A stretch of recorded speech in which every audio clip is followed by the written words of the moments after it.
entire community. And so we're so thrilled that you were able to tune in, and I'm happy to sort of wrap up the week with this amazing group today. So thank you so much for having me. I'm really excited to be here. I am the Executive Director of Generation Citizen New England. I've been with the organization for a little over 6.5 years, which is crazy to think about. Been working in the Rhode Island community for close to a decade now, but have done youth community organizing for a very long time. And sort of to like ground our conversation today, I just want to take a minute for you all to reflect on your own civics education experience and what that was for you. And so what I'm going to ask you to do is engage with me in a moment where we're going to do a fist of 5. We do this with our students in the classroom often. It's sort of like a pulse check on sort of how we all sort of enter conversations or spaces or build consensus about how you would categorize your own civics education. So 0 being, I honestly don't know what my civics education experience was. It didn't really exist. All the way up to 5 being very robust, hands-on, informative. And it's a range, so you can be anywhere in between that. So let's just see how folks are entering the space. Think about our schooling or our personal investment? Schooling. Yeah. Schooling. Mm-hmm. So where would you put yourself? Just take a look around the room. Mm-hmm. Yeah. We have 0s, 1s, 2s, 3s, and 4s. And so if you were below a 3, that's not abnormal, unfortunately. Oftentimes what we find in our education system is this sort of rote historical perspective of what civics means, right? So I put myself at a 2, and I can remember my own civics education experience. I wasn't even AP history classes, but it was a chapter in a textbook, right? I was learning what the branches of government were, and a little bit about the history of our country and how we got to where we are in our democracy, but there really wasn't much beyond that. And that's very common, I would say, but across the country and what we think about in terms of civics education. And I was privileged enough to have a family that really was rooted in the values of community. And so when I think about my civics education, to your question, it's really about what I learned out of school time. So volunteering with my parents, going to the polls with my parents, them taking me to the state house, packing up a family of 5 and driving in a pickup truck down to Washington, D.C. and camping and going to the monuments in the White House. That really was my informative experience, but it was very much because of my opportunity that my parents afforded me and not so much about my education. And so I'm going to start a little bit about like how did we get here and why does this matter, to sort of talk about the state of civics education. And so right now today, less than half of U.S. adults can name the 3 branches of government. Oh my gosh. Yeah. And since the very first sort of civics assessment nationally, which began in 1998, we actually, this past assessment that was put out in 2022 was the last one. We saw the first decline in civics and U.S. history knowledge since 1998. And so why is this happening, and what does this actually mean for our communities? So I sort of like to look at this from the right to the left, but it's not linear, it's cyclical, right? So civics education is greatly underfunded. If we think about this in comparison to our STEM education, where we're dedicating $54 per student to STEM, you can think of that about 5 cents per student when it comes to social studies or civics. And access to civics education is not equitable. We think about our most under-resourced communities, they're half as less likely to study how laws are made, and 30% as less likely to engage in experiential learning when it comes to civics education. So like debates, going on field trips, mock trials, in comparison to their whiter, wealthier counterparts. So we have whole communities who are not receiving the same access to civics education as others. And what happens in our democracy, as you can imagine, there is some consequences to that, where we have whole communities who are not learning how to participate, they're not participating, their voices are not being heard, and then laws that are being passed do not take account their circumstances or their voices, but they determine their futures. And so we start to see this cycle of disengagement, and it's impacting communities disproportionately because of the way our civics education is actually being played out. And so this is a 2021 study from Fordham that actually put out a study on sort of the standards for civics and U.S. history. And so the darker colors are actually considered exemplary. So you see California sticking out there, Massachusetts over here on the East Coast. And then sort of the color scheme goes down from there down to inadequate being the lightest that you see. Rhode Island did not fare well in this 2021 study. We got a D in civics and an F in US history, and it actually said a complete revision is recommended before implementation of our standards. And so now we think about sort of the decade-long of inadequate civics education that our young people in our communities here in Rhode Island have experienced, and sort of what does that mean for them and their engagement going forward and our democracy, right? So actually, Generation Citizen and the Rhode Island Civic Learning Coalition commissioned the Circle, which is out of Tufts University. It's one of the leading civics institutes and sort of research around civics. And we did a study on the state of civics in Rhode Island. And what we found was that the statistics that we see nationally are happening here. So this is a graph really focusing on statements about civic knowledge. We surveyed students, teachers, administrators, and this is by socioeconomic status. So we have our white students in high SES communities in that blue, non-white students in the yellow-green, and then students in low SES in that gray. And so we see the disproportionate impact of what actually is happening with our young people around who they are, the communities that they come from, and the civic knowledge that they believe that they have. We saw these same statistics happening around student civics dispositions, so their belief in being able to engage in their community, be involved in their community. Again, we see the sort of disproportionate effects of what's happening to our white, non-white, low SES communities, and we think about access to inequity and what's happening here in Rhode Island. There is some good news.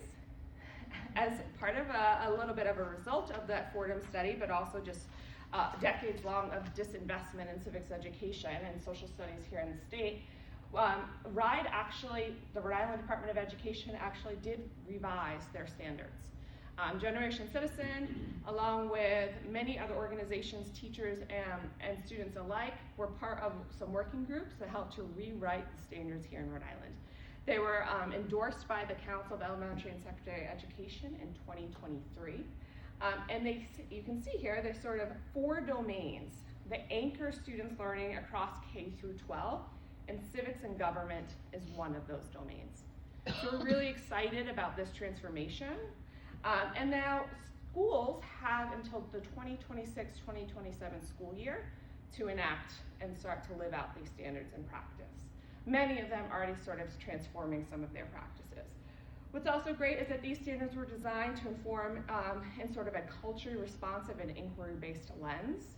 And so the writing of these standards actually went through a very rigorous process, sort of checking the box to make sure that they were actually able to do that. Another really cool thing that we're looking at right now, this is a study coming out of the University of California that was just published last month in February of 2025. And what's really interesting here is that we actually can see that despite the polarization on many societal issues in our country right now, there's actually some agreement across political lines in sort of how we are doing in assessing and preparing our young people to be citizens. With 1/3 of adults in the US, again, across political lines, thinking that we're doing a good job. So there's some agreement that we have to do better for our young people. And there's also a lot of agreement around what we believe young people should be doing and learning as part of our deeper investment in helping to support students and their citizenship.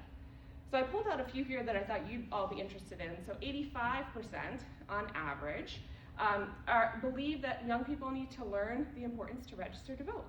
Right? Very, very much connected to the League's values. 83% believe that young people should be researching solutions to community problems. And 79% believe that young people should be debating on topics opposite of their own point of view. So being able to have civic discourse. There's lots of other domains here. I encourage you guys to look at this study. It's definitely something that we're particularly interested in. Again, because we are actually seeing a fair amount of consensus around we need to do better for our young people when it comes to how they're learning to engage in their communities. And so this is what Generation Citizen is doing. We are celebrating our 15-year anniversary. We're actually found in Providence, Rhode Island in 2010. And our CEO and founder was from Brown University, and we are now a national organization. But we're looking to transform civics education so that young people are equipped and inspired to take action and exercise their civic power in their communities. And so, as I said, we are a national organization. We are working across many communities as sort of like hands-on here in Rhode Island, or I oversee Rhode Island, New England, and Vermont right now. We're hoping to move into Connecticut in the next year. And then we have some other locations across the country. We do focus on supporting our under-resourced minority low-income communities, because we know from the data that, again, those are the ones that are least likely to receive a high-quality civics education. And so that's where we dedicate a lot of our resources and time. What are we doing? We are providing a community-based civics education to our students in the traditional school day. And we do that pretty purposely, because after school time is wonderful, but we believe that civics education should be a core component of every young person's education. It should be what our public education system is helping to do. After school time, not everyone has complete access to, and so we miss whole communities and populations if we focus there. So we are working in the traditional school day.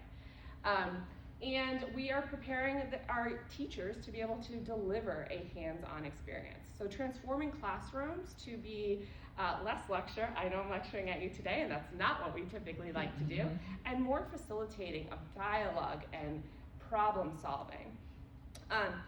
When we think about, again, comparison to our STEM, we don't think twice about students engaging in science labs, right? Having that hands-on experience of taking the content that they learn and applying it in real time. 75 to 80% of young people will dissect an animal before they graduate high school. 5% of graduates will engage in a hands-on civics project. And so where are we putting our value, and how can we help to even the playing field so that young people are learning how to exercise their power after they graduate from school, and during, right?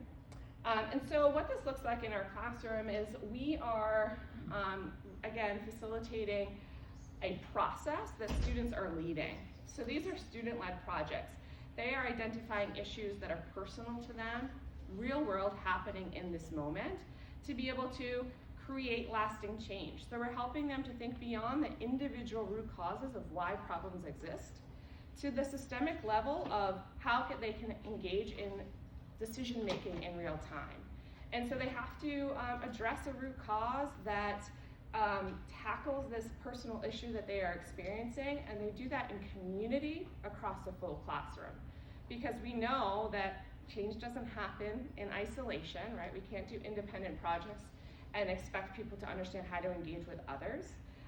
And in movement building, it takes a village. And so they're learning a lot of civic skills by intentionally having to work with one another through a classroom experience. And then really reflecting on that throughout the entirety of the program. This is our anchor. This is our advocacy hourglass, sort of the GC hallmark here. And this is sort of the process that our young people go through throughout the experience in the classroom. They're interviewing community members, really identifying all of the things that are happening in their community in real time to investigate how they want to move forward as a class. They have to build consensus, which is a very hard process for young people in a lot of ways, but it's forcing them to practice these opportunities to have conversation across difference and find commonality. So they choose one central issue. They do a lot of research, and we're not just talking research in a textbook. We're talking about research and going out and talking to our local homeless coalition, talking to league members about what they might be working on, doing surveys of our community to really understand how the issue is impacting them and where they think things might be happening, talking to their legislators, and bringing all of that together to develop a central policy goal that really addresses the systemic nature of why that issue exists, and then branching back out to think about all the stakeholders that they need to be a part of this movement, those that they need to influence, to change their minds, to change policy, and those who are supporting them that can be an ally. And then they're actually taking action. They are going to community meetings and school committee meetings. They're testifying at the state house. They're holding meetings with their principal in their school. They are practicing the skills that they need and working on an issue that they can change. And it's not just for practice. A lot of times we see our students that sort of actualize their policy goals. But it's not about that. It's really about the process that they're going through so that they can use that again in the future. This is sort of how we categorize community-based civics when we think about community change, because it is very different than sort of the traditional ways that we think about community efforts. Oftentimes, so if we were to take this example of, okay, we're really tired of all the litter in our community. And so what are we gonna do about that? Students, and oftentimes adults, will be like, well, let's go pick it up. And that's wonderful. We absolutely need that to happen, but that's not community-based civics. Well, we might talk about, oh my gosh, well, we need to tell people why this is really bad. You know, let's create brochures and flyers and hold a meeting and tell people why it's really bad, so then they won't do it. And that's, again, great, but that's not exactly community-based civics. What community-based civics is really, well, what is the root cause of why the trash is there? Let's survey our community and find that there's only one trash receptacle in the front of our school building. And so people are just throwing their trash willy-nilly around the community because there's nowhere to put it. And so now we need to understand, well, why is there only one trash can? Who makes the decision about putting trash cans where they go? How much does it cost to both put the trash cans there and to pick the trash up? And how do we enter that budgetary process? What is a budgetary process?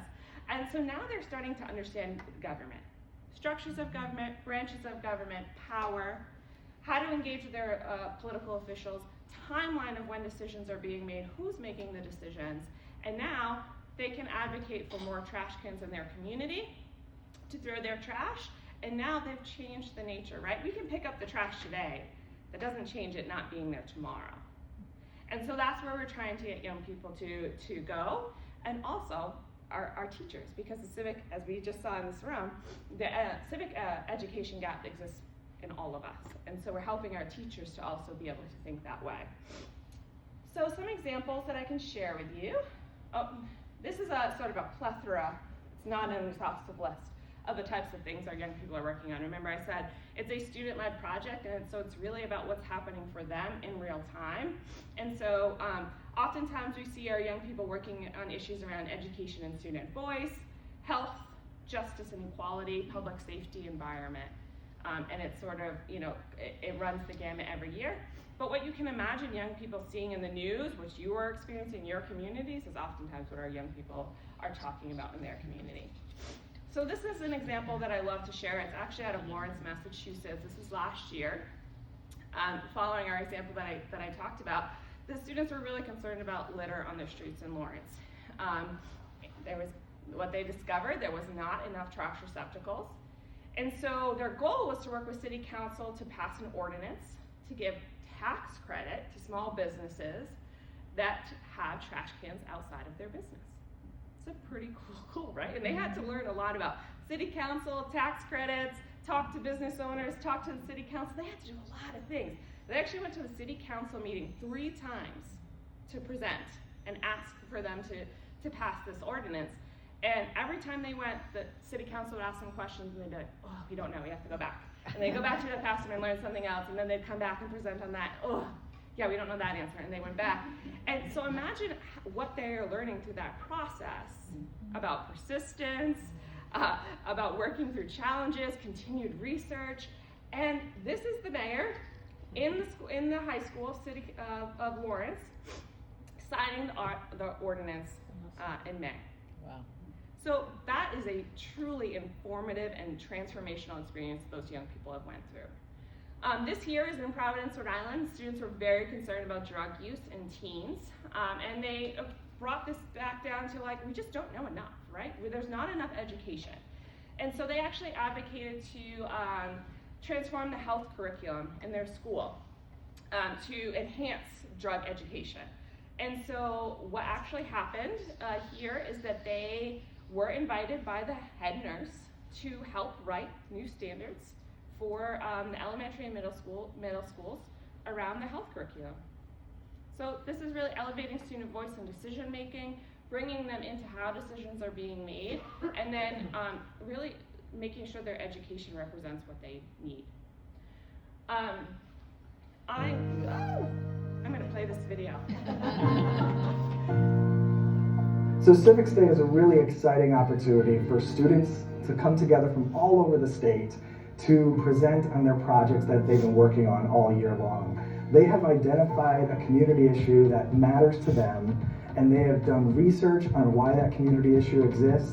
They've developed an action plan related to that community issue, understood what the root causes are, and built an action related to that they've been working on. It's a really exciting opportunity to see students from across the state really engaging and showing their leadership and community action.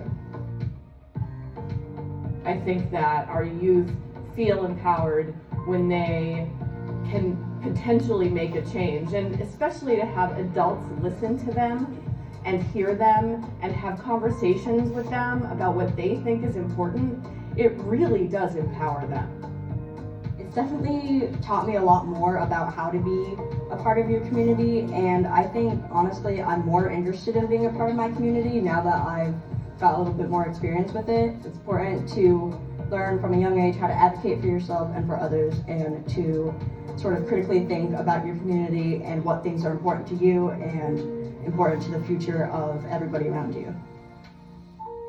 I like to stand up about things that I feel passionate about, and this just gave me more experience about how to become a better leader. Improving traffic around our school is not just about convenience, it's about ensuring the safety and well-being of our entire school community. Based on our research, we brainstormed and developed feasible solutions that included new traffic patterns, better signage, and designed drop-off zones.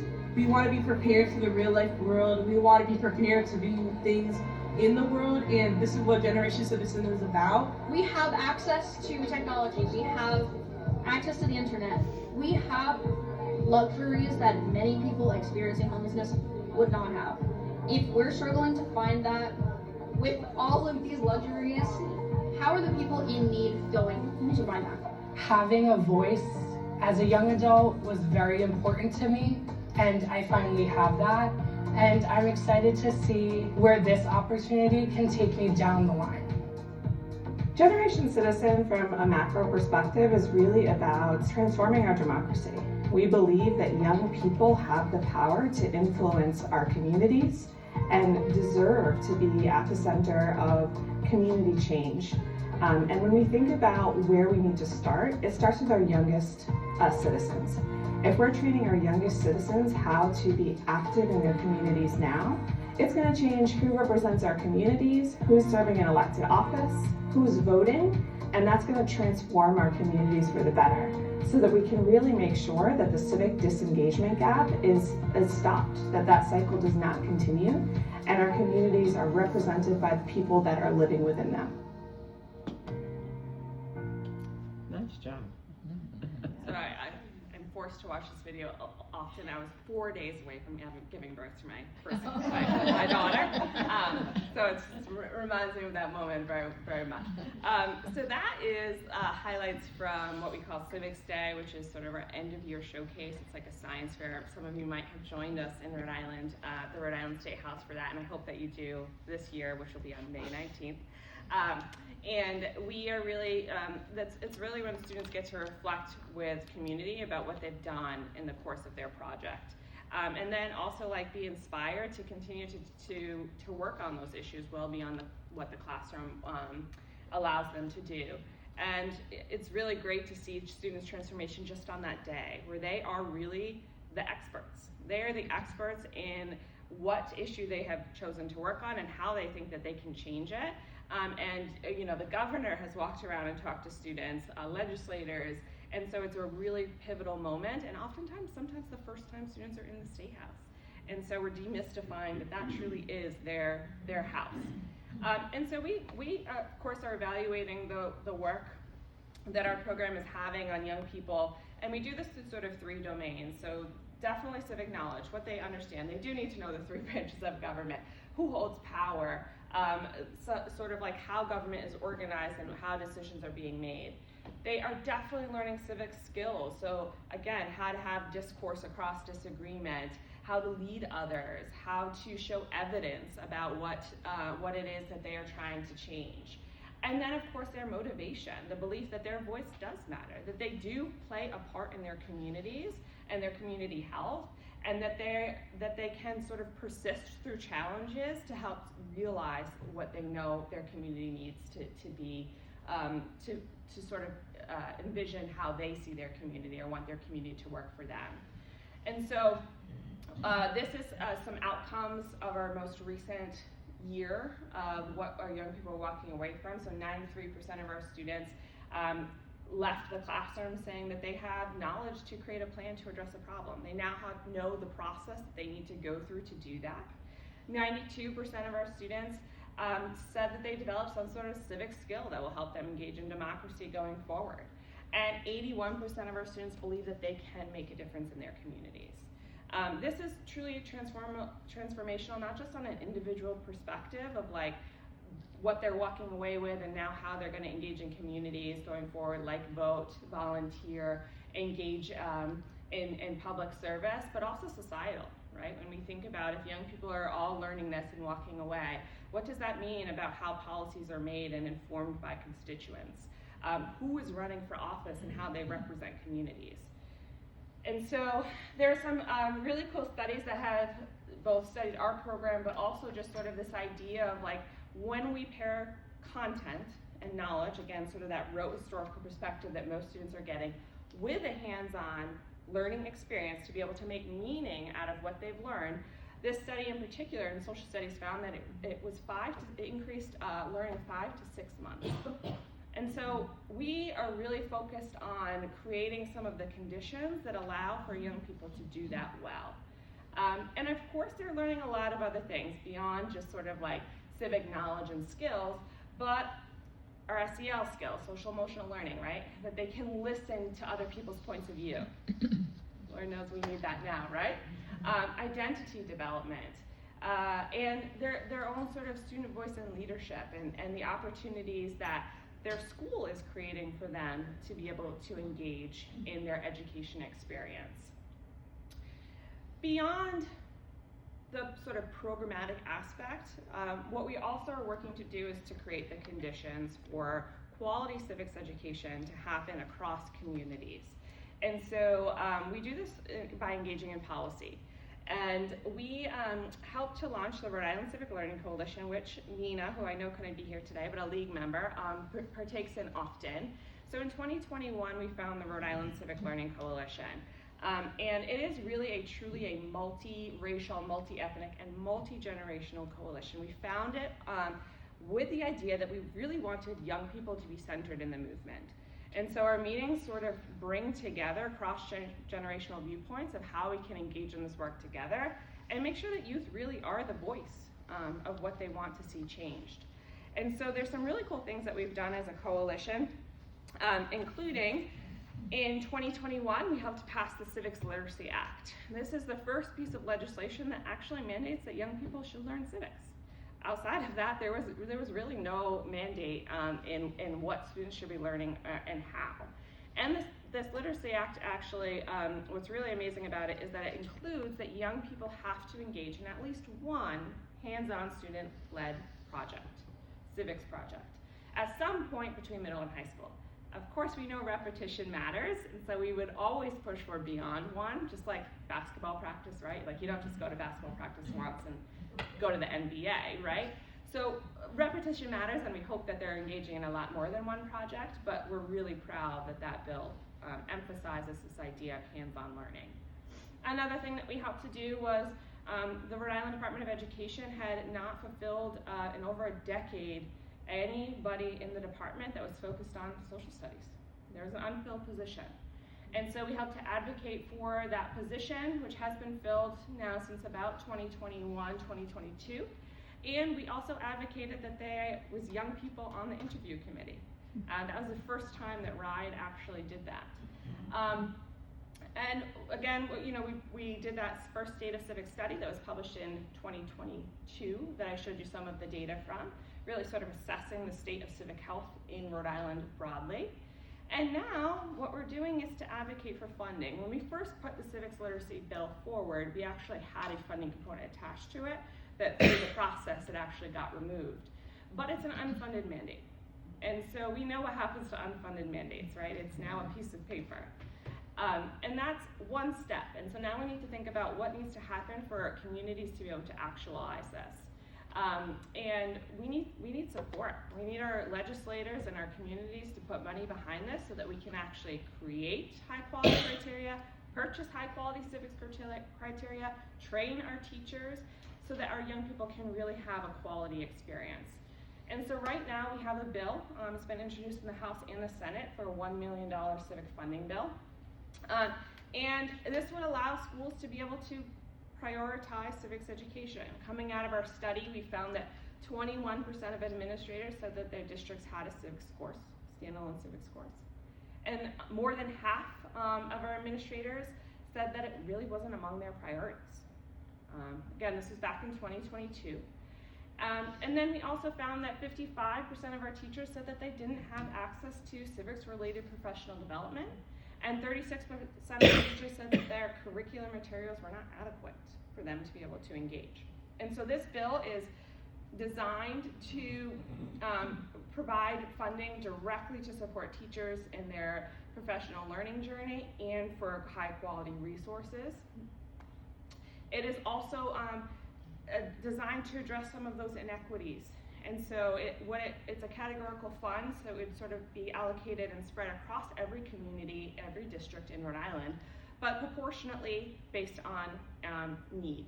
And so we would ensure, just like when we think about like free and reduced lunch criteria, higher proportions would go to our communities that we know have least access to high quality civic learning. And so we would start to create some balance in how students are learning.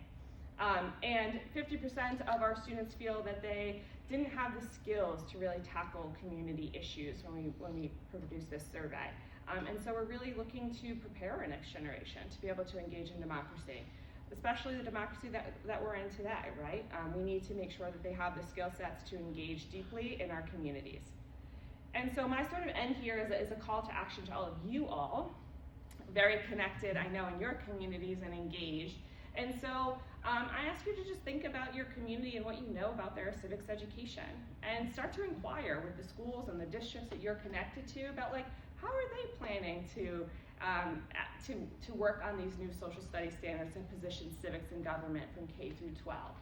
How have they met some of the goals of the Civics Literacy Act? Where are students in their journey having an opportunity to do some hands-on civics experiences through a student-led project? And what support do they need to do that? Of course, Generation Citizen is here and ready to support and happy for any introductions that you can make, but there's lots of really great civics education out there. And so it's not just about us as an organization, but really about making sure that our communities have the resources that they need, regardless of what they are. And then I know you all are deeply connected to your elected officials. And so if you have those connections, really exploring with your representatives and senators, like, what do they know about Civics Literacy Act, or what has their involvement been? Do they know about these new bills that are pushing for this $1 million civics fund? Will they support it? Will they co-sponsor it? Will they advocate for it? They're both sort of positioned in the Finance Committee right now, and so if you are connected to a Finance Committee member, that's a connection we want to ensure enhance so that we can get that through committee. And we'd be happy to have conversations with any elected officials, myself or any member of our coalition, to really make sure that we can build a robust case for support to get these bills out of committee to a floor vote and hopefully through passage. So I'm going to stop there, and again, thank you for having me. I welcome any questions if time allows. You all let me know what feels right, but really appreciate being here to talk a little bit more about the work that we're doing.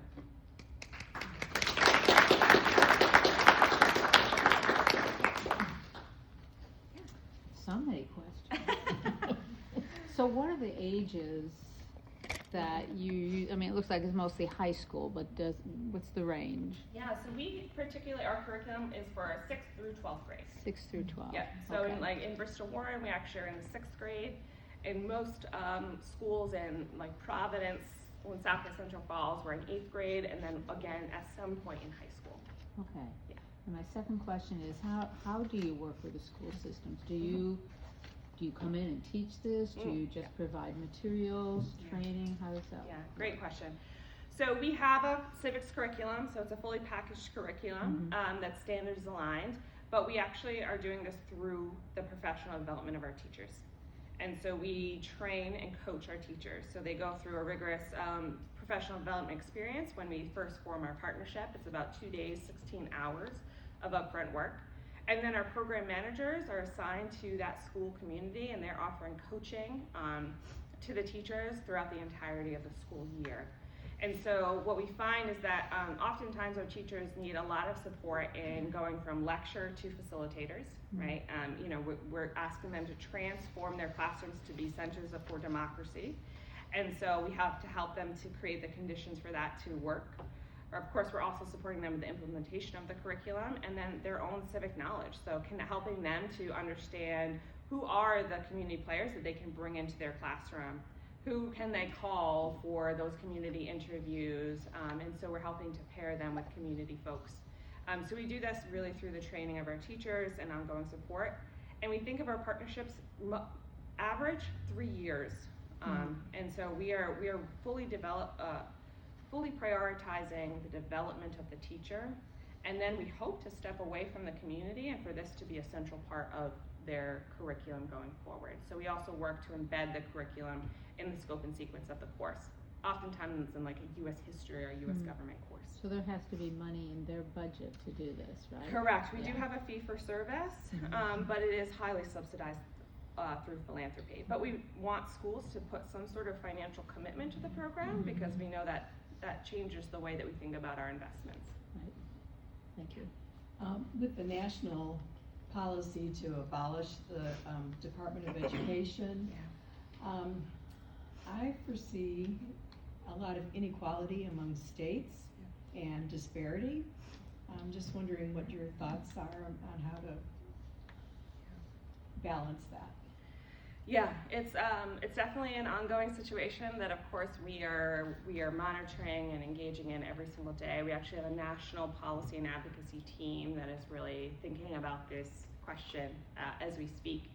What we know is that what matters more now than ever is the sort of state level policies that are in place, right? The federal government does not actually oversee curriculum and standards. That's a state level decision. And so really doubling down on local policy is going to matter a great deal. We work in Oklahoma, Texas. We're actually on the defensive there. We're actually combating policies that are actually saying students cannot engage in their communities. They cannot do things like a civics education experience that I just talked about. And so we have to think about the local policies that are going to be coming out and monitoring them very closely and making sure there's actually a few in Rhode Island that, you know, we don't sense are going to get great traction, but they are really important for us to look at and focusing on not just the state level, but also the community level. And so how can we work with districts to also transform their policies outside of what state or federal government might be saying? So I'm not deeply involved in the local school systems around here because I don't have my own kids, but how many of our regional schools actually have civics teachers or social studies teachers? And if they don't, how do we actually bring civics into the curriculum there? Yeah, so sometimes we might find ourselves in like a humanities course, right? So again, social studies doesn't have the robust attention that it deserves, and so sometimes we see schools that are doing like a half-year social studies course versus a full year. And so we might find ourselves in the humanities course. We also find entry points in things like the word is escaping me right now, but it's like not an elective, but a mandated course that or part of the day that young people go through Advisory? Yes, thank you. An advisory where we can do some of this work there so that, you know, students are having the opportunity to figure out how to engage that might not be as connected to content as we'd like it to be, but still providing that hands-on experience. I would say in the public school systems, usually we want to talk to teachers because sometimes teachers are the entry point to understanding what's going on. We also want to talk to superintendents, curriculum directors, sort of anyone that can help us provide the landscape. In terms of who we serve right now, we're serving in Providence in all middle schools and high schools, in Central Falls in the middle school and high school, Woonsocket middle schools and high schools. We're in Bristol Warren Middle School, and then we're in a few private and public charters, mainly in Providence. Nothing down here in Sub County. No. And so, yeah, we're very eager to figure out, you know, exactly what's happening in the landscape, and myself and the program director really work to build those relationships because it can take a while. Like, it could take starting to talk to a teacher and really understanding how we can fully integrate into their community. It could take a year or so for us to work through those conversations so that we can find where it fits best and how it's going to really support students' trajectory of learning in their scope and sequence. I think I saw him back here, and I'll go here. I was wondering if you could explain, when you go into a classroom, are you looking for a teacher to take on this added responsibility, or are you looking for a teacher, specifically a civics and ethics teacher, to take on this course? In my work, I find that if you don't have a single point accountability person who's going to take this on passionately, a lot of times when you find yourself, are you in the history department, are you in the humanities department? So I see the success of this program if we can get someone in that school system, not in addition to what the teacher's doing, but that be that person's focus. Yeah. Is that part of the act? Is that part of your bill? Is that part of your goal? Yeah, for sure. Our goal is for saturation. So when I say that, I mean, we don't look for one teacher who's like, yeah, this is my jam. I love this stuff. Because that's not going to get us an even playing field, right? So we're looking for saturation across the whole grade level. So like an entire 8th grade, this is what they do in their US history course or their 8th grade civics or history course, right? Because that's where we actually can see transformation. And what we're also doing, it's not just a special project, but it becomes a core part of what is taught in that grade and how it is taught. And so we're working with those teachers across the 8th grade to be able to transform their practice to do this, but we're also working with the administrators and the district level folks to make sure that this is actually embedded in what we believe young people should be learning and how they learn it. And so we sort of come at it from multiple angles, but our goal is that we provide deep intervention for a couple years and we walk away and they are doing this. Central Falls is a really good example of this right now. We started working with Central Falls, oh gosh, it was probably like 2017. They are now doing this completely independent. It's positioned in their 8th grade and it's also positioned in their high school elective course that every student has to take at some point in high school. So it's a class with 9th through 12th graders in it. And they're doing this, fully independently of us with our curriculum. Their teachers have all been trained, and now it's what their students are required to learn. So that was my point. Yeah. It becomes mandatory. So actually, that might be a nice way to let the school decide what's best for the school, what's best for that classroom, based on their resources. Absolutely. I was thinking having part of the act be a specifically civics teacher guarantee 6 through 12 and make that mandatory. Yeah. Our work, we try for a course. We actually got some pushback from like our unions and some of RIDE representatives because getting another mandated civics course would have been very hard versus like how do we integrate it in what already exists. Yeah. So, I have a question about curriculum. Mm-hmm. I love your curriculum. I think it's excellent, but I think it has a piece missing. Mm-hmm. Parliamentary procedure. I don't think kids are too young to learn about that, and it can be done in a modified way. And that just came to me when you asked us at the beginning to do the 5 this thing. Yeah. And I thought, my total interest in government was based on my experience in a 4-H club, where the youth are actually the leaders. Yeah. And they learn, they become president, vice president, Yeah. they secretary, and they take all those notes Yeah. and act on things. And I have a funny experience. The first club that I started years ago, because I grew up in it, so I started one like maybe when I was 50, started one in my community. And so we had our first meeting, and of course I picked kids in there that I knew, and so they elected the only girl who came as president. And she, you know, we had to feed her the information and help her like run the meetings and stuff.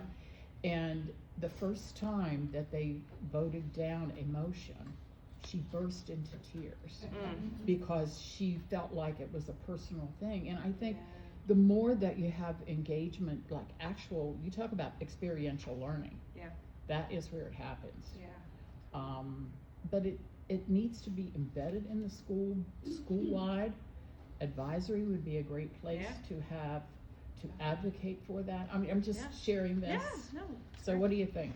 Yeah, no, I agree. I mean, I think that it's not an explicit element of the course, but I do think that they see it, right? When they're going to city council meetings and they're actually engaging in real time, they see it. That's not experiential. It's not. And so I hear you, and I think that, you know, there are definitely ways, like we think about democratic classrooms. And so when we think about it in that way, like these could be elements of how we support teachers to create the atmosphere and really transform their community. So like they create a classroom constitution together, right? Like that's one of the founding things that they do when they start this program. And for sure, I think that like there are elements of the procedure that could be a part of how we create those democratic spaces that could be really interesting to explore. Because that's where kids find their voice.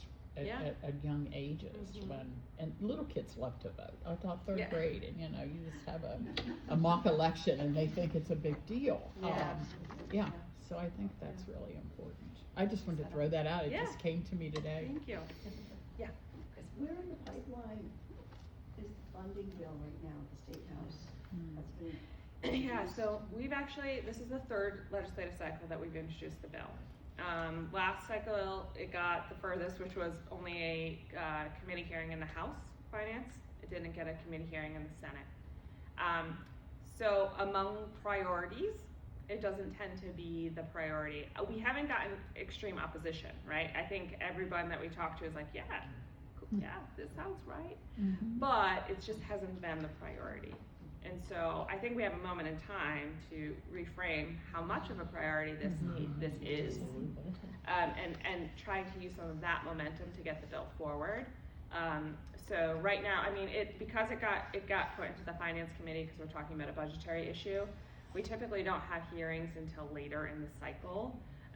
So we expect to hopefully get some hearings, and we would love, of course, y'all to be there and support. In testifying, but I imagine that's probably going to be more towards our April, May. All right, thank you, Kristina.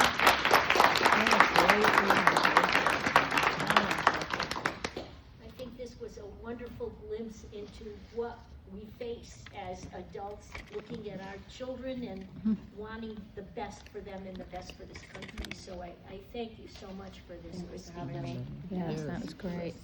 I have a couple of announcements for everyone, but specifically for those who are not members of the league. We'd love to have you join us, but if you're not interested, that's okay.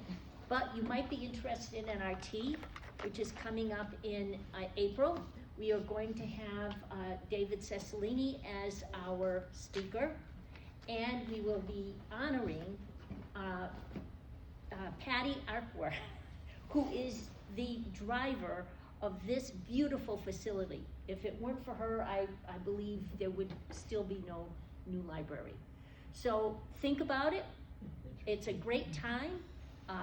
We have wonderful opportunities. We just would love to have you join us. So I thank you for that. And the last little information I wanted to pass on to everyone is that there is a bill in Congress. It started in 2024. Congress had put it forth as kind of a fun thing, but it's now a little bit more serious than fun. It's called the SAFE Act. And I don't know if everyone is available, or knows about it, but it's the SAFE Act, what it's doing is being couched as sort of an immigration issue, but in essence, it would stop the league from being able to do voter registration. Because what happens is the act will ask for the individual who's registering to vote to bring forward their birth certificate, a passport, and other identification in order to even register to vote. And it becomes complicated. There is, Arizona's doing it now, but they do it digitally. But what the Congress wants us to do is put it all in a little folder and bring it over to our registration areas. The other part about it is it's disenfranchising women, because our birth certificates, I think 84% of the women in this country, when they marry, take their husband's name. So 84% of the women in this country will have to validate who they are, especially if you move. I think we're all okay here, but I think the minute you move from here to Connecticut, you're in big trouble. Yeah, Margie. Does the SAFE Act have a number? It is House number 22. Thank you. It's HJ or something like that. I couldn't give you but it is 22, I know that. So they haven't gotten to it yet. But look for it, and please pay attention, because this involves not only the league, but all of the women in the country. And there's concerns, especially in the South, and the information that I've been reading up on it says that not only people of color, but there's a lot of people that are Republicans, women who will have a problem of being able to bring that information. So it's not just hurting, Democrats, independents, it's hurting everybody. Women. Especially women, and this is a time as it was before 1919, where women have to arise and start speaking up. We can't let this go on, as well as men. I think men need to speak up and say, hey, wait a minute. This is getting too far. I'm sorry, I'm getting on my soapbox. I just wonder if you have any idea how it might affect, that SAVE Act might affect the registration when you get a license. Yes, driver's license. Correct. So, I mean, now, once you register to get a car, then you're automatically registered to vote. Right, motor But vote. that won't be in effect anymore. Is HR that so? 2722. What is it, 27? 2722. Okay, I see how bad I am. It will eliminate the mail registration and disrupt the online registration. So there's a whole lot of implications here. And I think we all should really pay strict attention to this one. I think, Chris, in general, it's against trying to suppress the vote. Yes, it's disenfranchising people. So they're saying that they're going digital, yet if you are women, you take your husband's name, but you're legally your family name, you have to show paper ID. Yeah. So the hypocrisy, they're going digital, but you have to go in, it's just, again, another barrier to Sure, go find your birth certificate. Right, but come in with all this paperwork, even though the bill's saying that they're going digital, that's the safe. So it's just, Yeah, I get you. Yeah, I did it's that, serious. change your name back to your birth name. Yeah, can you imagine the drove of people that are doing that? Then you've got to change your passport, then you have to change, oh my God, I can't even think about it. Okay, so this concludes our public part of our meeting. So anybody else who's stay put, we'll take a 5-minute break and then we'll get on with our quick meeting. There's